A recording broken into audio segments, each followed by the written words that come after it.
작은 목자들 교회 성도님들을 뵙고 주일 오전 예배와 주일 저녁 집회 말씀으로 섬기게 되어 큰 기쁨으로 생각합니다. 오늘 특히 이 자리에 어린 아이들과 청년분들도 많이 앉아 계신데요. 여러분 참 귀합니다. 우리의 젊음 매우 값지고 아름다운 것이지요. 특히 우리가 젊음의 날에 주님 안에서 큰 뜻을 품고 열심히 노력을 하게 된다면 이루지 못할 일이 실로 없을 것 같습니다. 여러분들 가운데 이 나라와 사회와 한국교회의 귀한 제목들이 많이 배출되시길 소망합니다. 한편 우리 모두가 더불어 생각할 것이 하나 있습니다. 그래도 지금은 우리가 젊고 장관 세월이 우리 앞에 놓여 있는 것 같습니다. 그런데 사실상 그렇지가 않다라는 것입니다. 우리는 놀라울 정도로 금세 중년이 되고 노년이 됩니다. 그 증거를 멀리서 찾을 필요가 없을 것 같습니다. 특히 여기 함께 예배드리시는 60대 이상의 인생 선배님들께 여쭤보면 이를 더 확실히 알 수 있을 것 같은데요. 60대 이상의 성도님들 어떻습니까? 우리의 젊음이 오래 지속되는 것 같습니까? 금방 지나갑니까?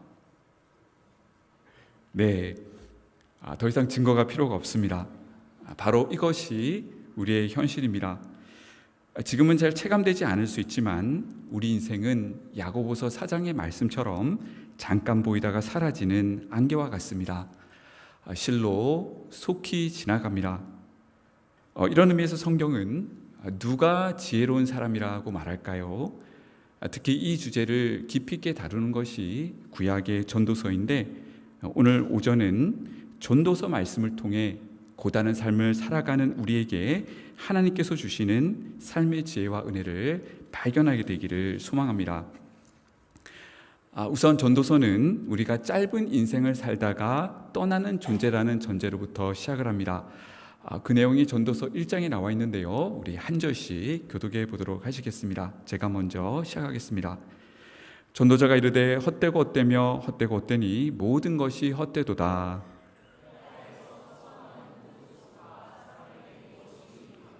한 세대는 가고 한 세대는 오되 땅은 영원히 있도다.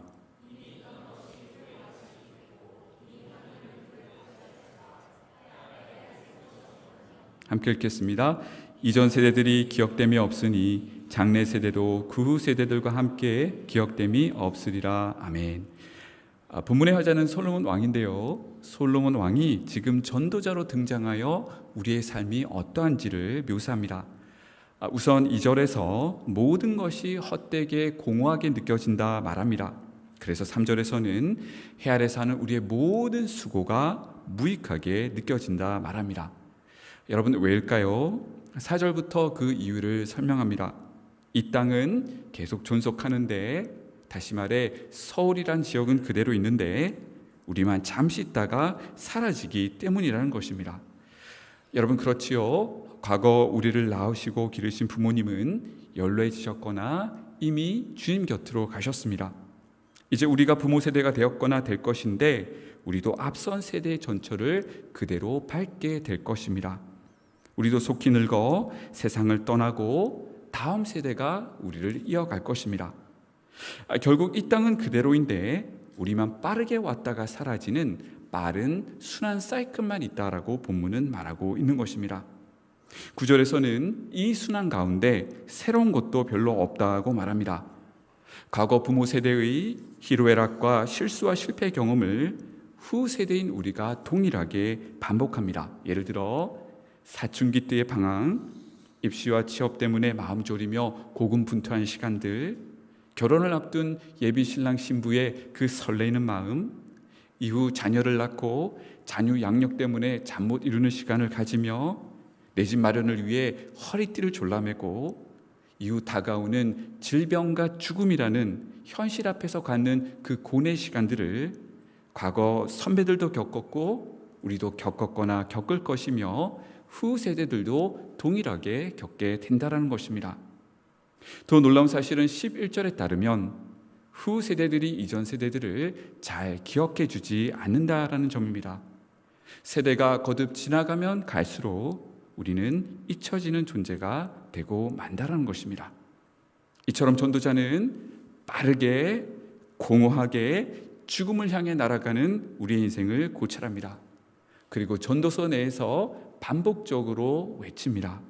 공허하다, 헛되다라고 말입니다. 여러분, 전도서의 핵심 단어가 무엇인 줄 아십니까? 바로 이 헛되다, 공허하다입니다. 전도서의 구조를 보시면 다음과 같은 동심원적 구조로 되어 있습니다. A와 A', B와 P'이 본론부인 C를 감싸고 있는데, 특히 1장 2절과 12장 8절의 헛되고 헛되니 모든 것이 헛되도다라는 구절이 본론부 전체를 감싸고 있습니다. 이를 통해 우리는 전도서의 핵심 주제가 인생의 공허함임을 알 수 있습니다. 여러분, 이 헛되다란 단어가 전도서에 약 40번가량 등장하는데요, 한마디로 전도서의 핵심 단어인데, 이 헛되다의 정확한 의미가 무엇일까요? 단순히 인생 무상의 허무함을 이야기하는 것이 아닙니다. 이 헛되다라는 단어는 히브리어 원어로 헤벨인데요, 창세기 4장의 아벨의 이름이 바로 이 헤벨입니다. 아벨도 히브리어로 이처럼 헤벨로 발음합니다. 여러분, 아벨은 아담의 둘째 아들로서 어린 나이에 형 가인에게 무차비 살해를 당하지 않습니까? 아담이 900년 넘게 산 반면 아벨은 젊은 나이에 단명합니다. 이 헛되다라는 단어는 아벨의 이처럼 짧고 공허한 인생을 상기시킵니다. 나아가 이 헤벨의 원어적 의미는 숨, 호흡, 연기, 수증기 등의 의미를 가집니다. 여러분, 이 바람을 우리가 붙잡을 수 없듯이 잡을 수 없는, 잠시 있다가 사라지는 날숨과 같은 이 빠르고 공허한 상태가 바로 헤벨이라는 단어가 가지는 의미입니다. 지금 전도자는 자신의 인생을 바라봅니다. 그리고 헤벨이라고 외치는 것입니다. 아침 안개처럼 잠시 보였다 사라지는 짧고 공허한 삶을 사는 존재가 바로 우리라는 것입니다. 옆에 분과 이렇게 말씀하실까요? 짧고 공허한 인생입니다.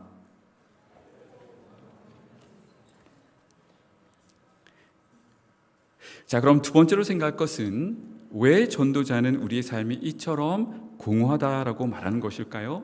왜 우리의 삶은 이처럼 순식간일까요? 그리고 왜 그마저도 슬프고 불합리한 일들로 가득 차 있는 것일까요? 전도서는 바로 창세기의 타락 사건 때문이다 말합니다. 여러분, 창세기 1장에 따르면 하나님은 이 세상을 만드신 후 보시기에 좋았더라고 말씀하셨습니다. 그러나 창세기 3장에서 아담과 하와가 선악을 알게 하는 나무 열매를 따먹고 반역한 이후 어떤 일이 벌어졌습니까? 우리의 삶이 헤벨의 맥락에 놓이게 되었습니다. 우선 파라다이스였던, 하나님과 함께하고 교제하던 에덴 동산을 인간은 상실합니다. 나아가 인간에게 죽음이 도래합니다. 사탄은 인간이 하나님처럼 될 거라 유혹하였지만, 하나님께 반역한 인간은 오히려 시간의 제약 속에 놓이게 됩니다. 이 시간에 갇혀 결국 죽고 마는 존재가 되고 말았습니다. 이뿐만이 아닙니다. 하나님이 우리에게 주신 신성한 노동, 복된 노동이 고통의 노동이 되고 말았습니다. 땅이 저주를 받아 가시덤불과 엉겅퀴를 내는 사람과 땅의 부조화 현상이 일어납니다. 사람은 생존을 위해 평생 땀 흘리며 수고해야 하는 존재가 되고 말았습니다. 아마도 이것이 우리의 삶과 일터가 힘든 이유일 것입니다. 이와 더불어 타락 이후에 이 세상에는 하나님을 반역하는 악인들이 들끓기 시작합니다. 이 악인들 때문에 하나님의 백성들이 무고히 고난당하는 일들이 일어납니다. 여러분, 이것이 바로 전도서가 전제하는 우리의 상황입니다. 우리는 지금 에덴 동산에서 살고 있지 않습니다. 타락한 세상을 살아갑니다. 그렇기 때문에 우리의 삶이 이처럼 힘이 듭니다. 죽음으로 신속히 날아가는, 결국 공허하게 느껴지는 짧은 인생을 살아가고 있는 것입니다. 바로 이 타락의 맥락에서 전도자는 우리의 인생을 세밀히 고찰합니다. 다음의 구조가 보여주듯 전도자는 본론부에서 타락 사건 이후를 살아가는 우리의 삶의 다양한 영역을 고찰합니다. 그 내용을 정리해보면 전도자는 본론부에서 시간과 세상, 부, 정치, 죽음, 지혜 영역 등을 고찰합니다. 전도자는 이 각각의 주제들 가운데 삶의 의미를 찾아보려고 합니다. 여러분, 그런데 매번 어떤 결론에 이르게 될까요? 헤벨, 너무 순식간이라는 것입니다. 공허하다라는 것입니다. 무려 이 헤벨이라는 말을 40번가량 반복합니다. 여러분, 전도자의 관찰을 다음과 같이 또 요약할 수 있을 것 같은데요, 저를 한번 따라해 보실까요? 삶은 힘들고 그대는 죽는다. 다시 한번요. 삶은 힘들고 그대는 죽는다. 여러분, 안 그래도 고물가와 경제적 어려움 등으로 마음이 힘드신데 더욱 우울해지셨죠. 그런데 전도자의 관찰은 이처럼 회의적인 관찰로 끝나지 않습니다. 오늘 말씀 후반부에서 다뤄드리겠지만 전도자는 이러한 회의적인 관찰을 넘어서는 하나님 안에서 발견하는 긍정적인 결론으로 마무리하게 됩니다. 졸지 않고 끝까지 집중해서 들으시는 성도님들만 이 죽음과 공허의 문제를 능가하는 하나님의 은혜를 발견하게 되실 줄 믿습니다. 자, 그럼 시간 관계상 전도자가 본론부에서 관찰한 여러 주제들 가운데 대표적인 주제 몇 가지를 함께 살피겠습니다. 먼저 시간입니다. 여러분, 타락 사건의 맥락에서 이 시간은 우리에게 어떤 의미를 가질까요? 우리는 이미 전도서 1장 말씀을 살폈습니다. 기억나시죠? 이 땅은 그대로인데 우리만 신속히 지나가고 헤아릴 새 것이 없으며 이후 세대들이 우리를 잘 기억해 주지 않는다라고 말입니다. 시간에 관한 말씀이 또 전도서 3장에도 등장하는데요, 우리 그 내용을 한 절씩 교독하시겠습니다. 제가 먼저 시작하겠습니다. 범사의 기한이 있고 천하만사가 다 때가 있나니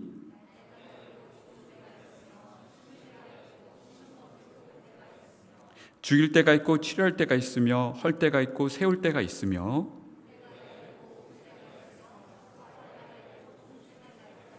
함께 읽겠습니다. 사랑할 때가 있고 미워할 때가 있으며 전쟁할 때가 있고 평화할 때가 있느니라. 아멘. 지금 본문은 우리 인생에 다양한 국면이 있다라고 말합니다. 예를 들어 출생의 때와 죽음의 때에, 기쁨의 때와 슬픔의 때에, 행복한 때와 어려운 때. 여러분, 여기서 말하려는 포인트는 결국 우리는 유한한 존재라는 것입니다. 우리는 항상 기쁘고 항상 행복하길 원합니다. 그런데 이 시간은 우리 뜻대로 통제되지 않습니다. 우리의 의지와 상관없이 이 시간의 때가 바뀐다라는 것입니다. 여러분, 우리가 겪었던 코로나 사태와 그 이후의 전쟁과 경제적, 사회적 어려움의 상황이 그러하지 않았습니까? 결국 본문이 말하는 바는 우리는 이 시간과 때를 통제할 수 없고 오히려 시간의 통제 아래 놓여 있는 유한한 존재라는 것입니다. 여러분, 참 아이러니입니다. 아담 하와는 하나님처럼 될 수 있다는 사탄의 유혹에 넘어가 선악과를 따먹었습니다. 그런데 본문이 보여주는 것처럼 인간은 시간의 통제 아래 놓여 결국 죽게 되는 유한한 존재가 되고 말았던 것입니다. 바로 타락의 결과입니다. 이 가운데 전도자는 계속해서 3장 11절과 14절에서 다음과 같이 말하는데요, 우리 이 내용은 한 목소리로 봉독하시겠습니다. 시작. 하나님이 모든 것을 지으시되 때를 따라 아름답게 하셨고 하나님이 사람들에게 영혼을 사모하는 마음을 주셨느니라. 그러나 하나님이 하시는 일의 시종을 사람으로 측량할 수 없게 하셨도다. 하나님께서 행하시는 모든 것은 영원히 있을 것이라. 그 위에 더할 수도 없고 그것에서 덜할 수도 없나니 하나님이 이같이 행하심은 사람들이 그의 앞에서 경외하게 하려 하심인 줄을 내가 알았도다. 아멘. 자, 우선 11절 B를 보시면 하나님이 우리 인간에게 영혼을 사모하는 마음을 주셨다라고 말합니다. 다시 말해 창조시 영혼에 관한 것을 인간에게 심어 놓으셨다라는 것입니다. 왜냐하면 우리 모두는 하나님의 형상으로 지음받았기 때문입니다. 그래서 우리는 다 영원히 살고 싶어 합니다. 열심히 공부하고 또 열심히 일에 힘껏 저축하며 내 집을 마련하고 건강보험을 두텁게 들려는 이유도 영원한 삶과 터전을 이 땅에서 일궈내고 싶어하는 마음 때문일 것입니다. 우리는 영혼을 추구합니다. 문제는 타락 이후에 우리는 영혼은커녕 시간의 덫에 갇혀 죽게 된 유한하고 무능한 존재가 되고 말았습니다. 한편 하나님은 우리와는 본질적으로 다르십니다. 11절의 말씀을 보시면 오직 하나님만이 모든 시간의 때를 아름답게 또는 다르게 번역하면 적절하게 통제하실 수 있다라고 말씀합니다. 나아가 14절의 말씀도 보실까요? 하나님만이 시간의 한계를 넘어 영혼의 관점에서 모든 것을 다스리십니다. 결국 14절 B는 뭐라고 말씀합니까? 하나님은 인간이 스스로 유한하고 무능한 존재임을 깨달아 하나님을 경외하도록 이끄신다라고 말씀합니다. 여러분 그렇지요? 타락하는 우리 인간이 생명과 시간에 관해 아무것도 할 수 없는 연약한 존재임을 깨닫게 될 때에 다시 창조주 하나님 앞에 두 손을 들고 나오게 되는 것입니다. 오직 하나님만이 시간과 생명의 주인이시요 왕이심을 고백하며 하나님을 경외하는 자리로 나오게 된다는 것입니다. 자, 이처럼 시간의 영역을 고찰한 전도자는 다음으로 부와 희락의 영역을 고찰합니다. 자, 그런데 전도자는 이 부와 희락 역시 타락 이후를 살아가는 우리의 삶의 궁극적 의미가 될 수 없음을 발견합니다. 자, 우선 우리가 아무리 많은 재물과 부를 획득한다 한들 그 즐거움은 일시적이요 죽음의 문제를 해결할 수 없기에 결국 헤벨, 공허함으로 귀결된다라고 말합니다. 그 내용이 나와 있는 전도서 5장을 우리 한 절씩 교독하시겠습니다. 제가 먼저 시작하겠습니다. 은을 사랑하는 자는 은으로 만족하지 못하고 풍요를 사랑하는 자는 소득으로 만족하지 아니하나니 이것도 헛되도다.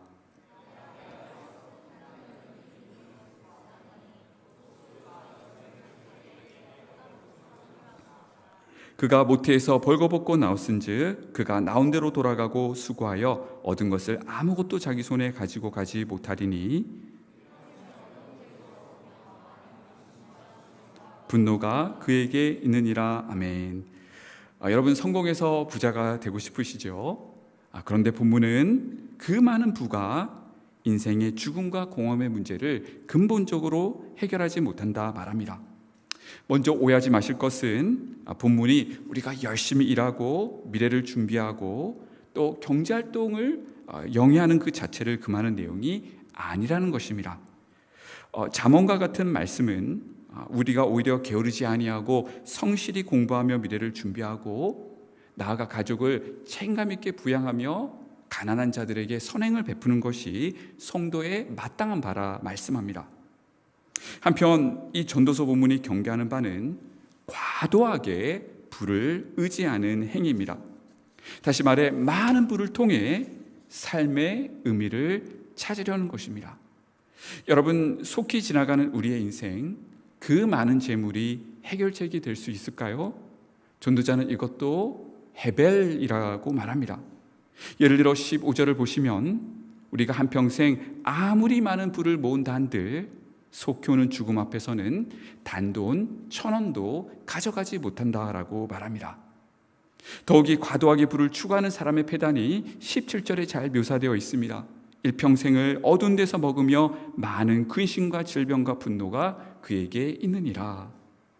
돈 버는데 과도 혈안이 되어 즐거움은커녕 근심과 질병과 분노 속에 살다가 불행히 삶을 마감할 수 있다는 것입니다. 사실 많은 현대인들은 부자가 되고 큰 자산가가 되는 것을 목표로 하며 살아갑니다. 자, 그런데 그것만 추구하다 보면 그 끝은 헤벨이라는 것입니다. 빠르게 다가오는 죽음의 문턱 앞에서 내가 뭘 위해 이렇게 한평생 열심히 살았지라고 후회하며 생을 마감하게 된다는 것입니다. 전도서는 계속해서 희락의 공허함도 이야기합니다. 그 내용이 나와 있는 전도서 2장 본문을 또 한 절씩 교독하시겠습니다. 제가 먼저 시작하겠습니다. 나는 내 마음에 이르기를 자 내가 시험 삼아 너를 즐겁게 하리니 너는 낙을 누리라 하였으나 보라 이것도 헛되도다.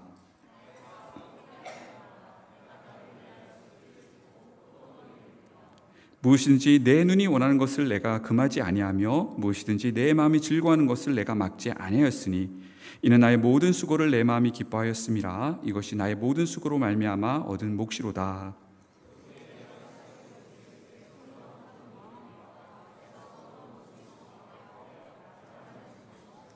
해 아래서 무익한 것이로다. 본문을 보시면 전도자가 삶의 의미를 찾기 위해 희락과 쾌락을 증진시키는 일을 도모해 보았다 말합니다.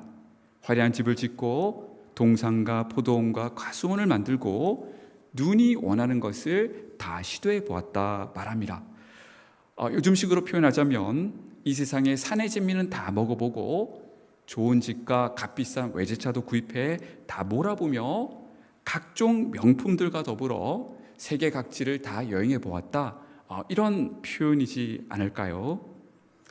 여러분, 이런 추구들이 과연 솔로몬에게 참 삶의 의미와 만족을 가져다 주었을까요?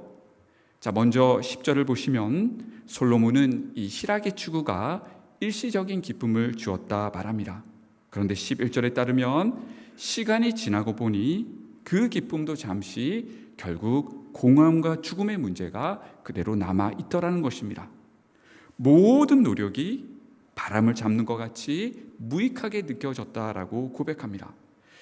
여러분, 이 세상의 희락이 주는 즐거움도 일시적입니다. 예를 들어 여러분 새 휴대폰을 구입하셨을 때에 그 설렘과 기쁨이 얼마나 가셨습니까? 저도 한 4, 5년 썼던 갤럭시 폰을 최근 교체를 하였습니다. 새 갤럭시 폰을 샀는데요, 그 기쁨과 설렘이 3개월 지나고 보니 많이 사라지는 것을 경험하게 됐습니다. 여러분은 어떠하십니까? 바로 이것입니다. 전도서는 부와 희락에 집착하는 것이 우리의 삶에 참 의미가 될 수 없다라고 말합니다. 오히려 조금 적게 가진다 할지라도 하나님께서 우리에게 주신 것에 자족하며 감사해 살아갈 수 있다면 이것이 짧은 인생을 더 복되게 살아가는 지혜라고 말하는 것입니다. 예를 들어 우리가 값비싼 산의 진미는 못 먹는다 할지라도 온 가족이 짜장면과 탕수육을 먹으며 기뻐하고 화목해 지낼 수 있다면 그것이 짧은 인생을 더 행복하게 살아가는 지혜라는 것입니다. 시간계상 다 다루지는 못하지만 전도자는 이처럼 삶의 여러 국면을 고찰합니다. 그리고 앞에 얘들처럼 매번 헤벨, 공허하다라는 결론에 이르게 됩니다. 하지만 전도자는 이러한 회의적인 관찰로만 끝나지 않습니다. 관찰이 진행될수록 후반부로 갈수록 이 공허의 문제를 극복하는 지혜로 나아갑니다. 이것을 세 가지로 나누어 살피며 오늘 오전 말씀을 마무리하려고 합니다. 전도서가 우리에게 주는 첫 번째 교훈은 우리의 죽음과 공허함의 현실을 있는 그대로 받아들이라는 것입니다. 현실을 애써 부인하며 긍정적으로만 생각하려 하지 말고 타락 사건으로 말미암아 우리는 유한한 존재요 결국 속히 죽게 되는 인생임을 자각하라는 것입니다. 특히 여기 많은 청년분들이 앉아 계신데요, 청년 여러분, 우리의 시간, 우리의 젊음, 우리의 힘과 패기와 능력과 아름다움은 영원하지 않습니다. 잠시 있다가 사라집니다. 이것을 늘 기억하며 살라라는 것입니다. 이런 의미에서 전도자는 전도서 7장에서 우리 신학예상 그 본문을 읽지 않겠습니다만 우리가 잔치집에 가는 것도 좋지만 초상집에 가는 것이 더 낫다라고 말합니다. 여러분, 그렇지요? 우리는 죽음을 직시하게 될 때에 우리의 남은 시간을 허비하지 않고 지혜롭게 살아갈 수 있습니다. 예를 들어 여러분, 특히 청년 여러분, 우리가 살 수 있는 시간이 딱 6개월 남았다라고 가정해 보실까요? 여러분, 이 6개월의 시간을 어떻게 보내시겠습니까? 젊은 날에 과도하게 부나 희락에 집착하거나 심지어 게임, 유튜브 등 허무맹랑하게 시간을 보내시겠습니까? 아닙니다. 곧 정말 6개월이 지나고 나면 하나님 앞에서 내 삶을 평가받아야 한다라는 이 엄중한 사실 앞에 하루하루를 1분 1초를 하나님 앞에서 의미 있게 신실하게 살아가게 될 것입니다. 결국 이 땅에서의 우리의 삶이 제한적이라는 이 현실을 그대로 직시하게 될 때에 우리는 우리의 삶의 낭비를 막을 수가 있습니다. 단 한 번밖에 없는 나의 인생을 하나님 앞에서 어떻게 살아가야 할지를 진지하게 고민하며 바르게 살게 된다는 것입니다. 공허한 극복을 위한 전도서의 두 번째 교훈은 하나님이 우리에게 주신 이 순간의 많은 복들과 은혜를 누리라는 것입니다. 비록 우리의 삶이 신속히 지나가지만 하나님이 우리에게 주신 복들이 알게 모르게 참 많은데 그것을 감사히 누리라는 것입니다. 예를 들어 그 내용이 나와 있는 전도서 9장 말씀을 우리 함께 읽겠습니다. 시작. 너는 가서 기쁨으로 내 음식물을 먹고 즐거운 마음으로 내 포도주를 마실지어다. 이는 하나님이 내가 하는 일들을 벌써 기쁘게 받으셨음이니라. 내 헛된 평생의 모든 날 곧 하나님이 해 아래서 내게 주신 모든 헛된 날에 내가 사랑하는 아내와 함께 즐겁게 살지어다. 그것이 내가 평생에 해 아래서 수고하고 얻은 내 몫이니라. 내 손이 이를 얻는 대로 힘을 다하여 할지어다. 아멘. 먼저 7절은 가족과 함께 나아가 교회 공동체와 함께 식탁 교제를 하며 즐거워하라는 것입니다. 여러분, 먹고 마시는 거 큰 즐거움이지 않습니까?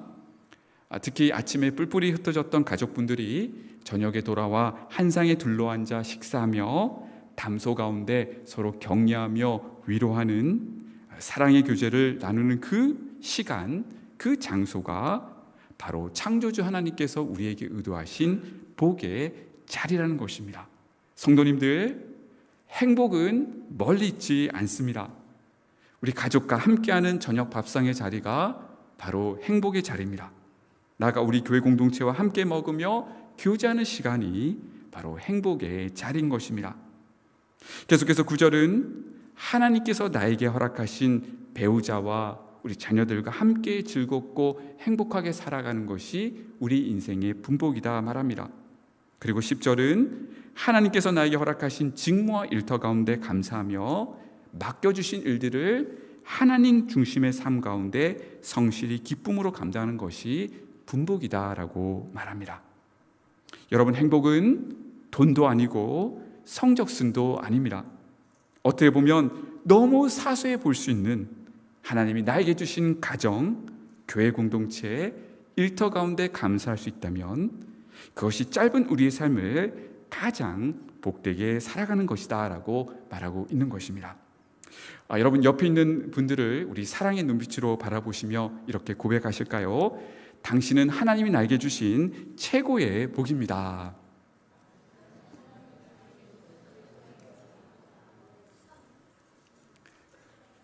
믿으십니까?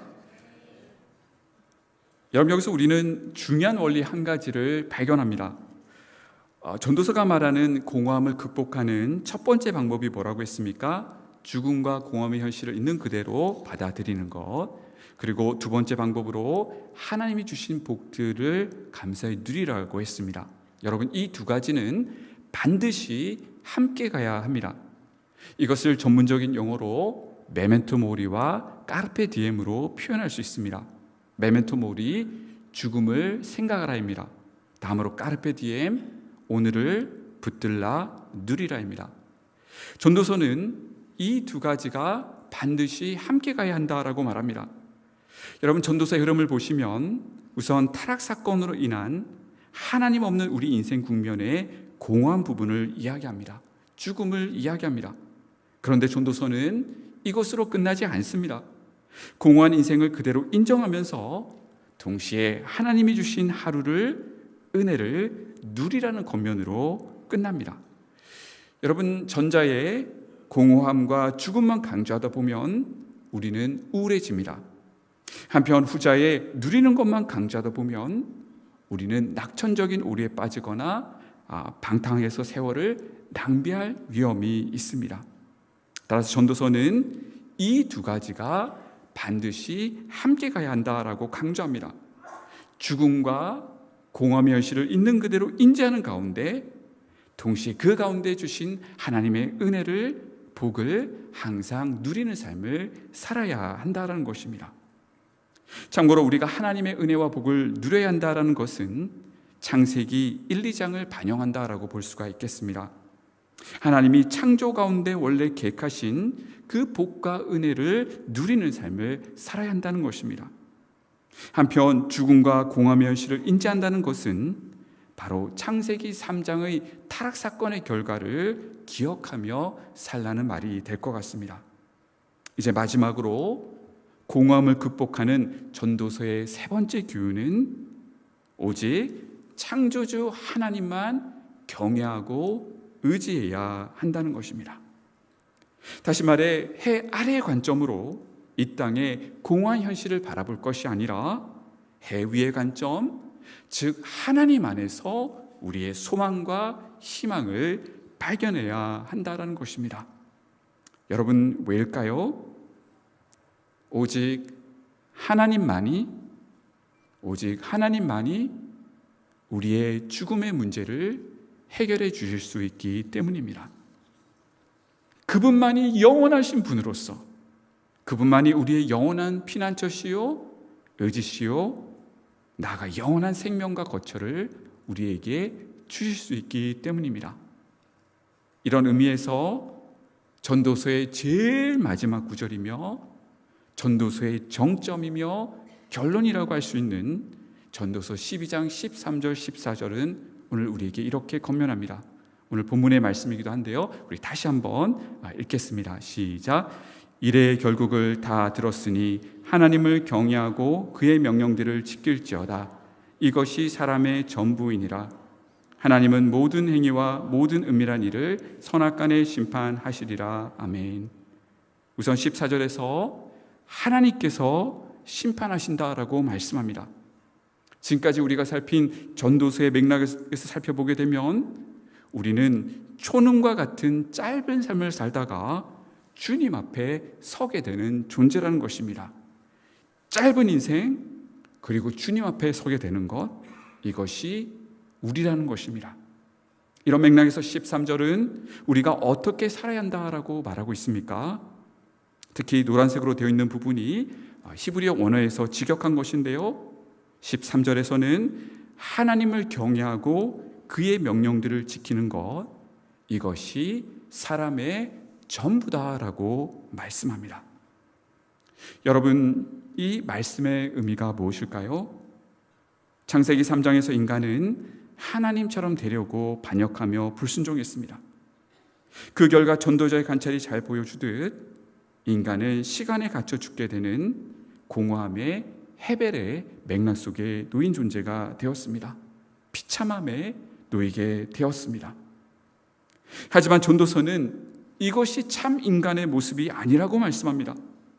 하나님께 반역했던 인간이 하나님께 회개하고 돌아와 하나님을 삶의 왕으로 주인으로 모시며 그분을 경외하게 될 때에 인간의 참모습, 즉 하나님이 인간을 창조하신 목적을 회복하는 것이다 라고 말하는 것입니다.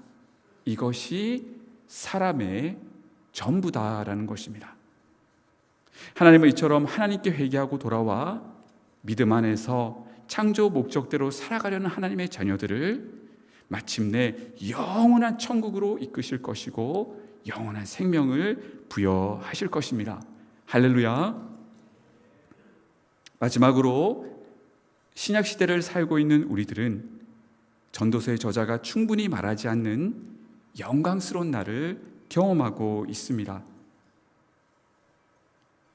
2000년 전에 예수님께서 이 땅에 오셔서 우리의 죄의 문제뿐만 아니라 우리의 죽음의 문제를, 우리 인생의 공허함의 문제를 해결하시기 위해 십자가에 친히 달려 돌아가셨습니다. 죽음 앞에서 슬퍼하며 낭망하는 우리를 구하시기 위해, 우리가 죽음의 한계를 뛰어넘어 우리가 영원한 의미 있는 삶을 살아갈 수 있는 길을 열어주시기 위해 우리 주님께서는 십자가의 길로 나아가셨습니다. 걷잡을 수 없이 빠른 세월, 짧디 짧은 우리 인생, 세상 사람들은 덧없다, 허무하다, 푸념합니다. 그러나 하나님께 소망을 둔 우리의 삶, 예수 그리스도를 믿는 성도의 삶은 결코 덧없는 인생이 아닙니다. 우리는 이미 영원한 생명을 가졌습니다. 우리 안에 계신 성령님께서 이를 보증합니다. 그래서 우리는 죽어도 다시 부활하여 영원히 살게 됩니다. 우리는 주님 안에서 이미 사망을 이겼습니다. 나아가 이제 우리가 주님 안에서 하는 모든 일은 죽음을 넘어 이 세상을 넘어 영원히 영광스럽고 찬란한 하나님 나라에 잇대어 있습니다. 우리는 예수님 안에서 창조 목적대로 하나님 영광, 하나님 나라와 뜻을 구하는 삶을 살 수 있게 되었습니다. 특히 작은 목자들 교회의 직분자로, 리더로, 주일학교 교사로 맡겨주신 영혼들을 사랑으로 섬기고 또 위에 기도하시는 모든 수고와 노력들이 영원한 참 의미를 지니게 됐습니다. 나아가 교회 봉사 일로, 또 가정에서 아이들을 신앙으로 양육하시고 일터에서 빛과 소금의 삶을 살아가시며 하나님 나라가 이 땅에 임하는 그 놀라운 하나님의 사역에 동참하시는 그 모든 노력들의 수고가 영원한 참 의미를 지니게 되었습니다. 우리는 주님 안에서 해 아래의 이 땅의 한계를 넘어 해 위의 삶, 영원한 삶을 영혼을 위해 살 수 있게 된 것입니다. 사랑하는 성도님들, 따라서 우리의 소망은 오직 주님 안에 있습니다. 그분 안에서 우리는 공허함과 죽음의 문제를 해결할 수 있습니다. 나아가 주님 안에서 우리는 참 의미로운 삶을 살 수 있게 됐습니다. 고린도전서 15장 58절은 이렇게 말씀합니다. 우리 함께 읽으실까요? 시작. 그러므로 내 사랑하는 형제들아, 견실하며 흔들리지 말고 항상 주의 일에 더욱 힘쓰는 자들이 되라. 이는 너희 수고가 주 안에서 헛되지 않은 줄 알미라. 아멘. 단 한 번밖에 없는 우리의 소중한 인생을 세상 사람들처럼 성공과 부귀영화라는 세상적 가치만 쫓다가 공허함에 이르는 것이 아니라 오직 하나님의 창조 목적대로 참 인간의 본분, 즉 하나님 영광과 나라와 뜻을 추구하는 여러분 되시기를 소망합니다. 특히 5월 가정의 달을 맞이하여 우리 사랑하는 자녀분들에게, 손주들에게, 또 맡고 계신 주일학교 반 아이들에게 이 참되고 복된 길을 가르쳐 주시길 바랍니다. 나아가 죽음과 공허의 문제를 능가하는 이 기쁜 복음의 소식을 아직도 삶의 의미와 목표를 모르며 살아가고 있는 지인과 이웃들에게 널리 전하시는 여러분 되시기를 간절히 소망합니다.